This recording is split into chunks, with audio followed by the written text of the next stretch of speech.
Hello and welcome to Market Mondays, where we cover finance, real estate, and investment opportunities. Now, before we get into today's episode, don't forget to click subscribe and hit the bell for notification of our upcoming videos. All right, let's get started. Today, we're talking about the economy as a whole. I want us to take a look at it from an eagle's perspective, and then we'll be able to kind of narrow down and assess what each of us are experiencing in our markets. So, we live in a market economy, which is based on supply and demand. We've heard of these words before, but let's take a second and quickly go over what it actually means. When we talk about supply and demand, we talk about how much of something there is and how much of a desire we have to obtain whatever that is. Think about, let's say, a farmer's market in the US or an outdoors market in Europe. So picture the seller being right in front of you, and there's a table with fruits and vegetables spread out, and it just looks like an amazing menu that you can pick from. And let's say you really want to buy some apples. There's 10 apples in this basket, and they cost $2 each. Now, let's say there's 5 of you in line, okay? 5 people in line, you and 4 more, and there's 10 apples. Now, the chances of you walking away with an apple at the end of the day is really good because, in fact, you can each get away with 2 apples. But what if there's 10 apples in the basket and there's 20 of you in line? That means that the first couple might kind of get an apple each. And then the next people are going to realize, listen, they're going to run out of apples and I need to do something to impress the seller to get the next one before the guy in front or behind me gets one. So a bidding war starts and you look at the seller and you say, hey, I know it costs $2, but I'll give you 3. Can I just buy for 3? And then the person behind you is like, 3? I can do $3.50 for it. And then the bidding war starts. So the chances of you walking away with an apple in your hand is lower. Now imagine there's 50 of you in line. Even lower, right? So you get the point. When there's too much supply, the opposite can be true. You can have so many choices to choose from, and you're thinking, hey, I'm gonna win either way. I can pick my characteristic of the apple, if I want the green one or the red one, if I want the small sour one, or if I want the big juicy one. You know, you can take your pick. Right now, as I'm sure you've heard, we are in a seller's market, which means very few houses being available, a high demand, so a lot of people wanting to buy those few houses, and that means that the houses grow in price. This is called inflation. In fact, inflation is generally categorized by 2 things. Number 1, a decrease of purchase power. That's what buyers are experiencing in real estate right now. And number 2, increase in price. That's also what we're all experiencing right now. We've all heard it said, everything in moderation. And this phrase means so much to so many different things. You can apply it to buying shoes and clothing, to work and the hours that you work, to dessert and ice cream and chocolate cake. And the economy. Yes, okay, I can do this. Forget about the chocolate cake. Focus on the economy. So, economy. When we have a healthy economy, a little bit of inflation packed in there is actually a good thing. How much is a little bit? Well, it's 2 to 3%. At this inflation rate, consumers can not only afford what they need, but they can also spend the money on what they want. And this is what we do want in a healthy economy, for people to spend on things that they want. Now, businesses use this small gain to invest back into their business because when the economy is healthy, when everything is growing, businesses are not as much concerned about protecting the bottom line as they're willing to invest into the future of the business. So they can invest in better machines or technology. They can open up more locations. And opening up more locations means hiring workers. hiring workers is amazing for the economy because then you have more people employed, and these people now have money in their pockets and they can go out and spend that money on things that they don't just need, but they also want. So it's all amazing. And it's a cycle that we see, and then we see the cycle kind of get a little bit out of hand, and inflation starts to rise out of that 2 to 3%.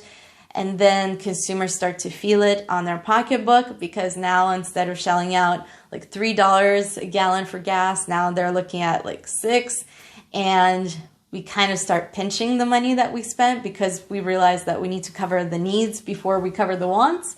And then the businesses don't get that as well. So they don't get that price increase. And then they kind of shrink back into what they invest in their business to try to protect their business. And that's kind of what we're seeing now. Now, the 2 to 3% is healthy.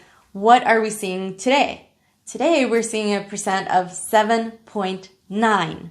And that is the highest percent that it's been since January of 1982. So when we talk about a high percent of inflation, we're talking about everything's kind of either pull back and get the inflation rate to the right percentage, or let it roll completely out of control and then it will plummet. Now, we don't want the plummet part. So the Federal Reserve is there to kind of regulate the monetary situation in the country. So what they're going to try to do is lower the inflation rate by increasing the rates. And I'll explain why in a second. As the feds raise the interest rate, the cost of getting credit increases. So the cost for the consumer to obtain the same loan amount increases. And this in turn encourages people to save. So instead of jumping on the opportunity to outbid people and buy a house now, people think, okay, the interest rate is rising. What if I save up for it and give a higher down payment, or figure out a different solution later on? Now, this decreases the amount of money in circulation, because as consumer kind of characteristic shifts from a spend to, okay, I'm going to spend here and then maybe I'm going to save on this one and maybe I'm going to hold off on this purchase, this decreases the amount of circulation of money that we have in the economy. In turn, all of this trickle-down effect should decrease our inflation rate and bring it back to a normal, healthy economy. Now, it does work in both theory and practicality. The reason why people kind of fear this change is because there's a shift in how the consumer behaves.